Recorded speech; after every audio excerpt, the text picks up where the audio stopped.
Okay, you can hear me now, Uncle? Yes.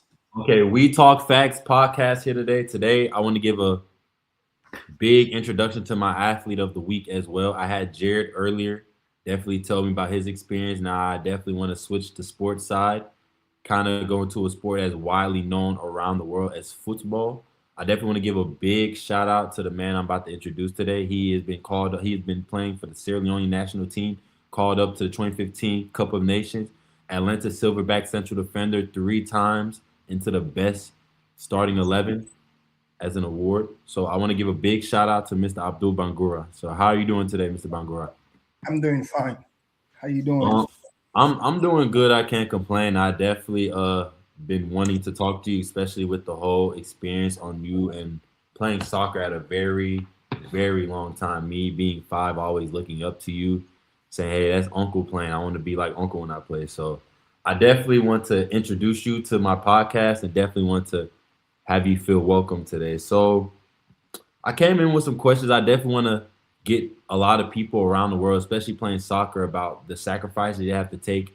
Knowing my uncle, he definitely came from a different country, Sierra Leone, and definitely played his part into the soccer community for Sierra Leone. So I definitely want to give you a big shout out. So a question I want to ask you, Uncle, to start it off. How did you first get into playing soccer? Who inspired you to pursue it at that time? Well, thanks for having me. It's a pleasure to be here. Well, first, I started playing back home when I was 2 years old. Um, Back home, when I was born in Sierra Leone, of course, and we didn't have no toys. The only toys we have is football. So I started playing at a young age. Um, that was football. Soccer was the only toys I can say that we have growing up. So, with the whole standpoint, I know coming from Africa, that's going to be the number one sport, regardless of anything soccer, football. Was there any challenges that you have to take while you were growing up playing the sport? Did you wanted to play a certain position that you realized that wasn't for you while you were growing up? Because I peeped that you played college at Montreat College. Am I correct?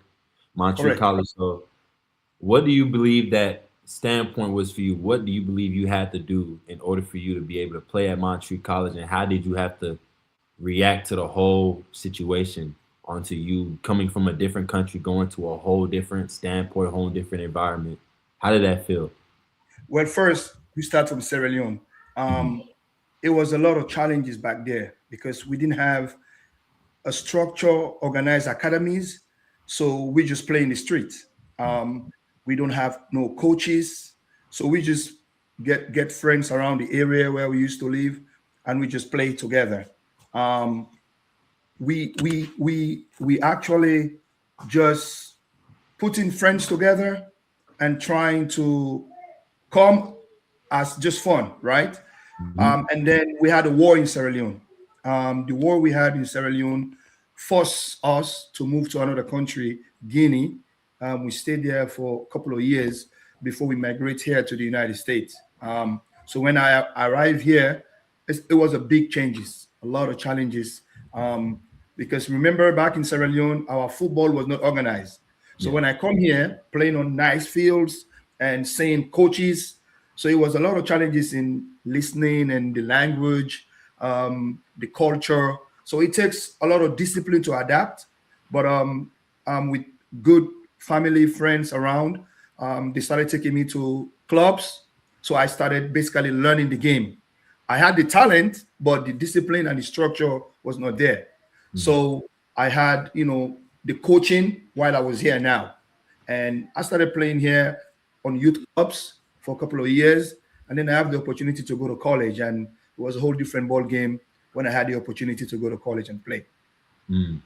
And that's something a lot of people can't really say. I mean, I haven't really played college soccer, and I know soccer is a sport where like you have to have the right IQ, you have to make the right play at every moment.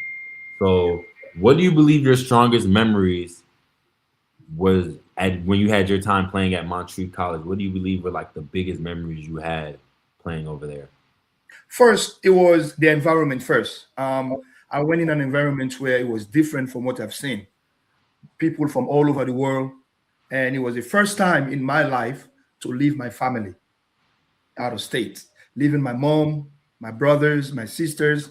And it was a venture that, I mean, it was worth it because I went to an environment where it was different from what I've seen all my life.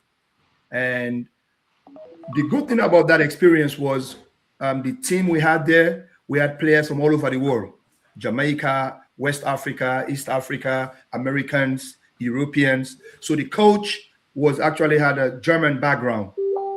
Shout out to Jameth Scharfner. He was my college coach. So he brought us together and just teaching us the game, life, school. So the experience was different from what I used to. It was amazing. So, what differences do you notice between playing college soccer in the U.S. and professional soccer in Sweden? Because I know you play soccer in Sweden. Am I correct? So, what do you Yes. feel like is the big difference between the U.S. soccer and football? Well, soccer in the US over here is different, definitely, from playing in Europe. Over here is kind of they have a system here that's different from Europe. For example, in their leagues here in MLS, there is no relegation, so they just teams just play each other and they have a playoffs. In Europe, over there is do or die. You have certain threshold you got to reach during the season. If you finish the bottom third team, the bottom three team, you will be relegated. So in Europe, it's more, I would say, competitive more because you have something to play for. Over here in America, even if you finish last in the league, you're still going to play the same league the following season. So in Europe, I would say it's more competitive, it's more business minded, and if you go there, you know you have to perform. And it's a lot of pressure playing in Europe than playing in America, I must say. So, I see that you play central defender. Is that a position that you've always wanted to play in Sweden, or did you play a different position growing up before you played central defender? In college, my whole 4 years college career, I was playing midfield. I was in the Mm, middle, like in number six. So we are like the engine of the team. So I was playing middle because I guess because of my size. While I went after college, when I went pro, and because I'm lefty, there is no more lefty players. So I used to play center back on the left side and also left back, which suit me well because the more I grew up into the game, the more my understanding and the reading of the game become very valuable to me. mm. And that's a great answer. I can't even lie. I realized though, Uncle, you were one of the only players to appear in every game during your time at Härnösands FF. So, Yes. what helped you stay consistent and strong through those seasons? Because I know to be able to play a full 90 minutes, you got games not daily, but basically not bi-weekly, but day by day. It's I know it's a definitely challenge to stay healthy. How did you stay consistent and strong through that whole season? Well, first of all, I am, let's say, well, I won't say lucky, it's just discipline. All my life, I've never drink or smoke or party. So I know that staying at that level, you have to be disciplined and you have to stay true to yourself. So I always make sure that I eat the right food, I go to bed on time. I always make sure that I do the extra training that I needed to stay healthy. So when I was in Sweden, it always snows in Sweden. Definitely, Mm, their weather, it was, I used to play in the north, and in the north, they are known for snow every single time. Even in the summer, the weather is freezing there. So to stay healthy, I just make sure that I eat the right food, I go to bed on time, and I make sure that I take care of myself, and that keeps me away from injuries at that time. mm. Can you share how it felt to make your first professional debut? Like, do you know that feeling when you first made your first professional debut? How did you feel that day? It was unreal. I just my whole life I have people who've told me that, oh, you're not good enough. I don't think you're ready. But behind the scene, I used to put in the work. I used to wake up 5 in the morning, 4 in the morning sometime to just do workout. And the feeling of being, I remember my first game, my first professional game, it was emotional for me because I was standing there while the national anthem was being sang, and I said, "Oh," it hit me like a lot of people doubt you, but inside of me, I know I have something in me, and I just said, I'm not proving nobody right or wrong. I'm just doing, at the end of the day, what God blessed me to do. And also for the national team, the first time they called me to go play for Sierra Leone, a lot of people go to the radio like, oh, we don't know this guy. Who is this guy? You know? And the coach that gave me my opportunity, he's a Scottish. He's a shout out to Johnny McKinstry. He is now the coach of the Gambian national team. He's coaching the national team for Gambia. And he saw me with my team, Silverbacks. He saw that I played week in, week out. That time we had a game in Canada. And then that's where he contacted me, asked me if I would like to represent Sierra Leone. I said, sure, that's where I was born. And I remember my first experience playing against Seychelles. It was my first game. You know, I thought when they called me, I would be on the bench. Like, oh, I won't play. This will be my first time. But when I went there in the training camp, the coach saw that, oh, I can use him. He's pretty good. And he told me that you're going to start. I said, oh, wow. I was shocked. And 50,000 people come out to that game, saw me put in the national jersey. And I'm like, oh, wow, this is real. I'm playing for 7 million people because Sierra Leone is 7 million people. And I said, I'm representing my mom, my dad, my brothers, family, friend. It was emotional, but it felt good. And I gave him my all, and we won 2-0, and I was the man of the match. So, yeah. Oh, congratulations. Hey, that's the whole thing that matters. You stay consistent. With me having Sierra Leonean background, my mom and dad definitely being Sierra Leonean, we definitely looked up to you as a player. How do you feel like the pressure you had going to that Sierra Leone team? Do you feel like you had a lot of pressure? Do you feel like you had a chip on your back? Or do you feel like you could have handled that pressure a great way in that point? Were you anxious at any moment? I mean, you will have pressure when it's your first call-up. But I know that I work hard for that moment because all my life, I believe in hard work, consistency, and perseverance. So never in 1 minute I doubt myself. I know that, if I have the opportunity, I'll prove myself. But of course, the nervousness is normal. But once I step on that field, I know I give it my all. And I know that some of the way that I control my anxiety or nervousness, I always pray. I always tell God, hey, you brought me here, and I didn't do it on my own. You brought me here, and I know that you're going to get me through here. So, when I get there, I have a friend, Kai Kamara. He's a brother to me. Shout out to Kai. He always advised me because he's been there long before I went there. He always gave me good advice. He gave me confidence. And that's how I just be myself. And at the end of the day, my qualities and my hard work, my consistency shows. So with your first professional contract with the Atlanta Silverbacks, how would I say this? What was not pressure, but how did you feel playing for that whole season with the Atlanta Silverbacks? Did you feel like it was more to improve? Did you feel like you could have did more? Do you feel like it was to a point where you could have helped the team? Or do you feel like the team was already to a point where we were already strong with me? Did you feel like you made an impact with the team before you got there? Well, first, I remember I was in Sweden in my third-year contract, and my contract was in negotiation to renew. And I came for a holiday, actually. I came for a holiday, and my agent called me. Hey, would you want to stay in the US or you want to go back to Sweden? I said, well, of course, I would love to stay in the US if it's my home. He said, okay, Atlanta Silverbacks. First, it was a team in Canada. I was like, Canada and Atlanta. I said, Atlanta would be, sound much better for me because from Sierra Leone, I came direct to Atlanta. And then he said, okay, the coach, the general manager, they want to see you. So I was on holidays and I went to their training. I saw, of course, the team train. I do have some friends that was playing there at that time. So, and then they invite me to one of their session while I was here. Then I did few trainings with them. And then the coach told my agent, hey, we want to sign him. And the feeling I had then was, wow, this is home.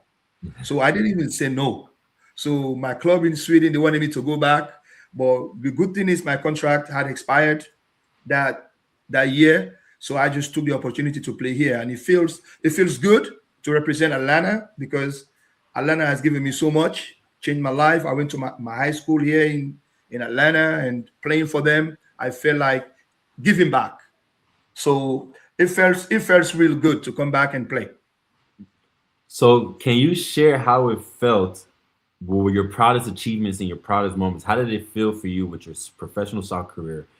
Your proudest moments, like what do you believe was your proudest days playing soccer from Sweden to Atlanta Silverbacks to even Montreat College? Where do you feel like you had your proudest days until where you had the game and you fell in love with the game that you fell in love with, which is football? Well, first, my it starts from college, playing in college. Um, Playing in college because my mom didn't have the opportunity to go to college. Seeing her, you know, excited while I was playing my senior night in college, I have that memory, and it makes me feel so happy. And then her, my mom and dad, them watching me on TV playing for the Sierra Leone national team. Mm. And while I remember the first game, while the national anthem was being sang, I was just imagining like my mom is watching me, my dad is watching me. This is a moment that unto this day it still rings in my head like I want somebody to poke me if I was dreaming. So those are, I mean, my family, friends, all of them come to the stadium and to watch me. It was unbelievable because I had a long history of people always thinking, "Oh, you can do it. We don't think you're good enough." You know that those I have still have some people today. They keep telling me, "We don't know how you do it," and I always tell them, "Hey, once you put your mind into it, you're consistent with it, and God is behind you. There is nothing you can't do." Meant for me from college and my first game for the national team for Sierra Leone makes me happy, and it makes my mom and dad, family, friends all happy.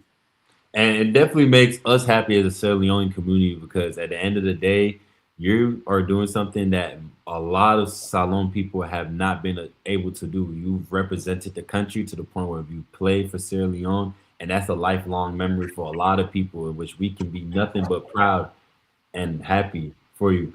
So I definitely appreciate that answer. What are some of your toughest opponents you've ever played against, whether it's Montreat College, whether it's in Sweden or in the NASL? Where do you believe you had your toughest competition, and where do you think that you had to learn from the mistakes you made? Who it's a lot. First, here in America, here, there's a player they call Raul Gonzalez. He was a Mm, Spanish, one of the highest goal scorer in Spain. He was playing for New York Cosmos at that time, at the NASL, and he was a tough player to play. He was playing for Real Madrid. wow. So Yeah, when I right. yeah, he won the World Cup, and he was tough. And also at the African Cup of Nations, Yaya Uh, Toure was pretty tough. Kolo just the Toure same. as well, it was Ooh. pretty tough. So those experiences for me, it was challenging, but the challenging was fun. Mm. And that's competition. I can't even. Those are players we were. I was watching as a kid. So definitely shout out to you, Uncle. Yeah. How does it? So I know it felt different to definitely be called up from the Salon national team. Did you expect it to happen? Were you not really in the moment? And how did it like feel at the end of the day, knowing that you represented your country? Is that something that you feel like you'll have for a lifelong memory? Do you feel like it's a memory where you can keep and kind of inspire others? Well, definitely every soccer player or footballer, their dream is to represent their country. That Mm, is 100%. I know a lot of friends of mine. Some of them, of course, I won't call their names, but they started playing professional before me. They always wanted to play for Sierra Leone. Some mm, of them would actually buy their ticket to go back home and try to represent. But for me, I was just focused on my when I came back to Atlanta, when they signed me, I was just focused on performing for Atlanta. And always when you perform, the result shows. People sees. So I guess I wasn't thinking about Sierra Leone. I remember the day I received the call from the coach. I thought it was a prank, actually. He messaged me on that time they have Skype. I don't know if you know about Skype. Like, It's like Zoom. He messaged me, says, my name is Johnny McKinstry. I would like to speak to you. I'm the coach for Sierra Leone national team. I didn't even respond.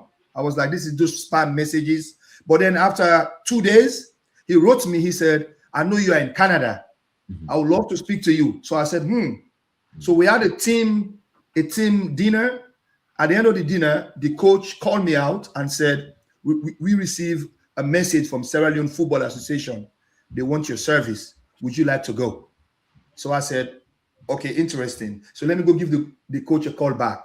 So I went to my room at the hotel, give him a call. And then he said, I see him like I'm seeing you now on video. Then I know he's real. Then he said, oh, you're playing tomorrow night and I've watched you for the last few months. I think you can add to Sierra Leone. Would you like to represent? I said, sure. Next thing you know, the next week, my name is there on the list to go play. So it was unreal. And every soccer player wants to represent. And for me, that opportunity for me is one of a lifetime opportunity. And I get the chance to play for Sierra Leone 11 times. And most soccer players, they would say, I only play twice, 3 times. But for me, representing Sierra Leone was one of my biggest highlights of my career. how important, because I know your mom was a big part of your career. How do you feel your family support was in helping you reach your professional level? Oh, shout out to my mom. She's the boss. I remember her working. She would go to work 5, 6 a.m., catching the bus to go, because at that time we were so young, still in school. She was so supportive. I mean, my mom, I don't even know the word to describe her sacrifice, the sacrifice that she made. She used to wake up every single morning to go to work and pay the bills and making sure that sometimes she don't have time to go watch. Other parents will ask, where's your mom? I said, oh God, she was raising 4 or 5 boys and single mom, and she was just trying to make it here in America. And she's always been supportive. And she's retired, actually. She has been a rock. The prayers, the support. At no point in time when I feel down, you call her, she will answer the phone 24 hours, 24/7. So she's been very, very, like they said, moms are the best. So she has been very supportive, and shout out to her. So I peeped you played with your cousin, Shaka Bangura. Shaq.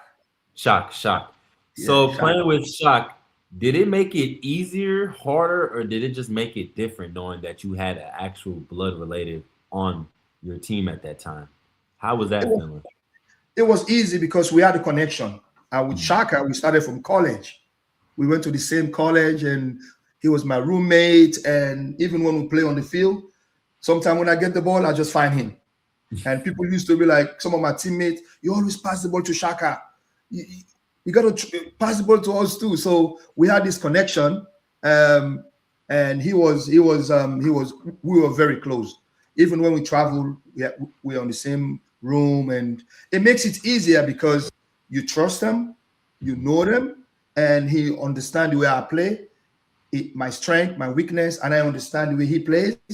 So we used to feed each other off of what we are good at and support each other as well in the stuff that we're not so good at. So it was really good combination that we were together all the time. I know that was a great feeling. That team. Woo, It was. That was a great feeling. So what has soccer taught you about teamwork and leadership that you use in life today? Soccer has taught me a lot. And one of the things I always remember, team, it taught me each achieve more. You can't do it by yourself. Even in the community that we live in, you have to work with people around you, your neighbors. You have to make sure that your neighbors are okay. So soccer had taught me oneness. In the struggle, there is always a solution to any situation, but you got to stay calm and find the solution. The challenge is finding the solution, but the answer is there. So soccer has taught me staying together in terms of challenges. Some games, I remember we went to a game losing 2-1. It was a playoff in college, 2-1, and they expect us to win that game. It was, I think, 38 seconds left, and my cousin Shaka was like, man, this game, it looks like it's over. I said, no, we had a corner. I said, let everybody go in. Let's see if we can get one goal. And then everybody gave up. We had a corner. Last kick of the game, I came in, fighting in the 18-yard box, own goal. We equalized. Wow. The last 38 seconds. And while we were celebrating, he told me, you said it, you said it. I said, well, I never give up. I said it was 30-something seconds left. So soccer has taught me how to never give up, always stay firm, and just work with people around you. It can be your community, it can be your family members, just staying together and making things work. That's a great answer, Uncle. So if you could look back and give advice to your younger self, what would it be and why? Take time in making decisions. Think about it. Think about it. Do research. In my younger days, sometimes I tend to make fast decisions that I guess they said experience is the best teacher. And I will just give my younger self to take your time and digest situation. Don't jump into a conclusion and don't rush into making any decision. And they always say, don't make a promise when you're happy, and that goes. So I would tell my younger self to always take your time, digest situation, and however challenge it is, it's going to be all right. There is a solution to it. So how do you see soccer growing in Sierra Leone? Do you believe that you would like to be involved in that growth coaching wise? Do you feel like you want to be in that growth mentoring wise? How do you feel the growth in Sierra Leone can improve, and what do you believe that you can do to help it improve? Well, I mean, in the recent years, every time I went back home, I would do a soccer clinic, soccer camps. I will go to different neighborhoods, coaching kids. I have some videos of just trying to mentoring kids. And I think it's been growing, actually.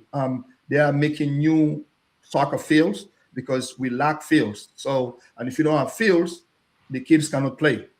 So now we have academies. I see we have academies. We have a little structure now. It's still improving. So I think soccer brings people together. Football brings people together. And Sierra Leoneans, they love football. This is what we look forward to.